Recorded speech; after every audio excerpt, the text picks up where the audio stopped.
Assalamualaikum, halo semua. Di sini saya akan melakukan observasi pada UMKM yaitu di bidang counter. Sebelum itu, perkenalkan nama saya Kelvin Pratita Handoyo dengan NIM 25080574313 dan dosen pengampu saya yaitu Bu Nindria Untarini. Dan pembuatan video ini ada di hari Sabtu tanggal 18 Oktober 2025.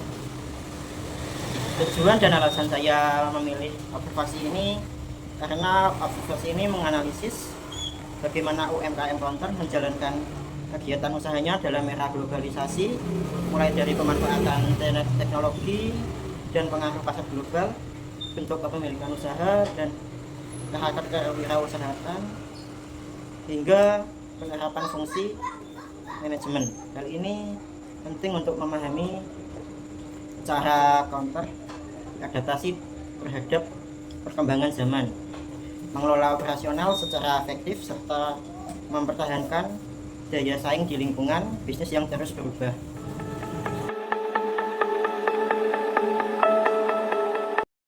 Halo guys, di sini saya sudah berada di counter dan di sebelah saya sudah ada Kak Andika sebagai pemilik counter.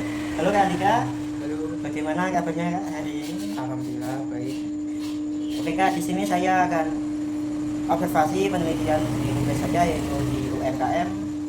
Untuk pertama-tama saya ingin bertanya bagaimana awal sejarah Kak Andika membuka usaha UMKM counter ini Kak? Untuk awal mula sejarah pembukaan ini, dulu kan saya bekerja di tempat motor, lalu saya bercita-cita untuk membuka ini karena bos saya itu setiap bulannya itu mendapatkan omset sekian dan sebagian berapa persennya itu diwakafkan ke anak yatim piatu.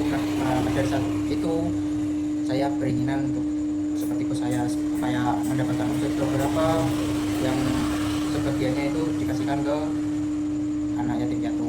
Wah, baik, di sini sangat baik sekali tujuan Kak Andika teman-teman. Dan sekarang saya mau tanya nih, bagaimana visi dan misi Kak Andika sebagai pemilik counter?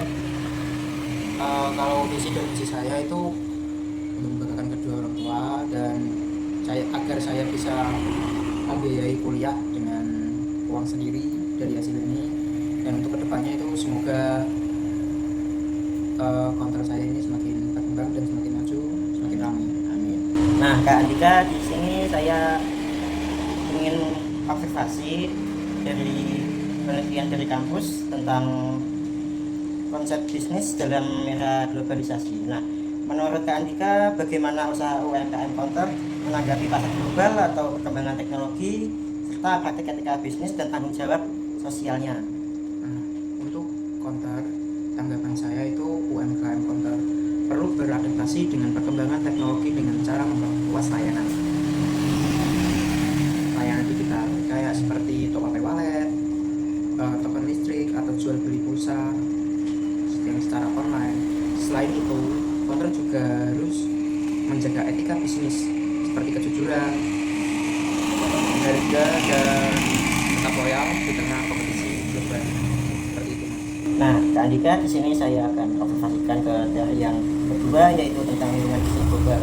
Nah, bagaimana usaha Kak Andika ini keterlibatan di dalam pasar global, apa strategi dan tantangan yang mempengaruhi counter usaha Kak Andika nih? Nah, untuk tanggapan saya itu, kita harus memahami tren global dan menjadikannya peluang. Misalnya itu menjual aksesoris HP yang sedang populer dari luar negeri atau menjadi mitra reseller online agar dapat menjangkau pasar lebih luas tanpa harus menyebar tanpa tanggapan saya itu. Nah, Kak Andika, kita lanjut ke teori yang selanjutnya yaitu ke teori yang ketiga tentang bentuk kepemimpinan bisnis. Nah, bagaimana nih usaha Kak Andika, termasuk usaha perorangan, perseroan, atau persekutuan atau yayasan, dan usaha ini termasuk ke kategori yang mana Kak? Untuk skala kecil, bentuk perorangan saya bentuk perseorangan sudah efektif karena pengelolaannya sederhana. Tetapi jika counter ingin berkembang dan membuka cabang, maka bentuk persekutuannya atau CV lebih baik agar modal dan tanggung jawab bisa dibagi dengan mitra mitra bisnis biar mencakup lebih banyak cabang dari sini. Nah, ketika kita lanjut ke teori yang selanjutnya, itu teori 4, ada UMKM. Nah, teori usaha keandikan ini termasuk UMKM. Kemudian bagaimana karakteristik usaha keandikan? Sebagai UMKM itu perlu memiliki jiwa wirausaha yang inovatif, mampu mengikuti tren teknologi, melayani pelanggan dengan cepat, dan menambah variasi produk, misalnya pembayaran BPJS, THR, atau online. Dengan begitu, usaha konter dapat bertahan di tengah perubahan pasar. Seperti itu. Nah, Kak Andika, sekarang kita sudah ada di teori yang terakhir, yaitu ada di proses manajemen. Nah, setiap bisnis pasti punya proses manajemennya masing-masing. Nah, bagaimana Kak Andika memanajemen toko Kak Andika sebagai UMKM? Nah, untuk proses manajemen di sini terbagi menjadi 4. Ada perencanaan, pengorganisasian, ada pengarahan, dan juga pengawasan. Bagaimana manajemen Kak Andika? Untuk perencanaannya itu saya menentukan target penjualan harian, mengatur stok pulsa dan kartu perdanaan. Untuk pengorganisasiannya itu membagi tugas antara kasir, teknis servis, dan pengelolaan stok. Untuk pengarahannya, pemilik memberi arahan agar pelayanan cepat dan ramah. Dan untuk pengawasannya itu mengecek transaksi setiap hari dan mengecek stok serta keuntungan harian. Saya pun harus menerapkan fungsi manajemen dan secara konsisten agar operasional berjalan lancar.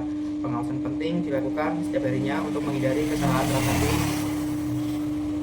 transaksi di setiap harinya. Kayak untuk pembukaan awal setiap hari di jam pagi itu kita harus menghitung semua restock, lalu di closingan di jam malam itu kita harus menulis restock semua pengeluaran, pendapatan semuanya, dan itu baru bisa melihat berapa keuntungan setiap harinya.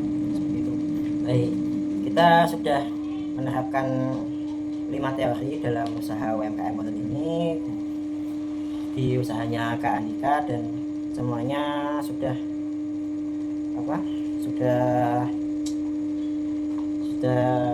terlaksana ya, sepertinya teori dengan kegiatan nyatanya.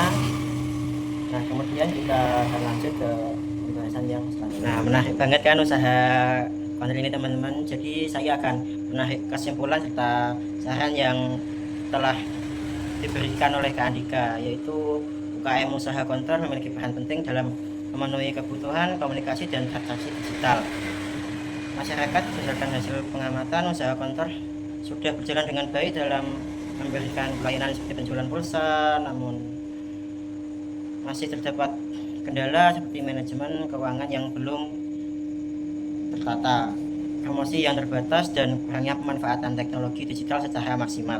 Dengan pengelolaan yang lebih modern dan strategi pemasaran yang tepat, usaha konter memiliki peluang besar untuk terus berkembang dan bersaing di era digital. Kemudian untuk saran saya yang pertama adalah tingkatkan promosi digital melalui media sosial seperti Instagram, Facebook, atau WhatsApp. Kemudian yang kedua ada aplikasi pencatatan keuangan digital, misalnya buku atau aplikasi tabungan yang bisa mudah dipantau. Kemudian yang ketiga ada perluasan layanan usaha seperti top up e-wallet, pembayaran tagihan online, dan jual beli aksesoris.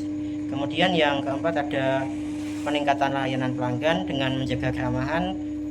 Usaha ini tetap terjaga ya. Kemudian yang kelima ada mengikuti pelatihan atau seminar UMKM, terutama yang berkaitan dengan manajemen usaha dan pemasaran digital untuk menambah pengetahuan dan kemampuan bersaing. Sekian dari saya, dan mohon maaf jika ada salah kata. Saya akhiri. Wassalamualaikum warahmatullahi wabarakatuh.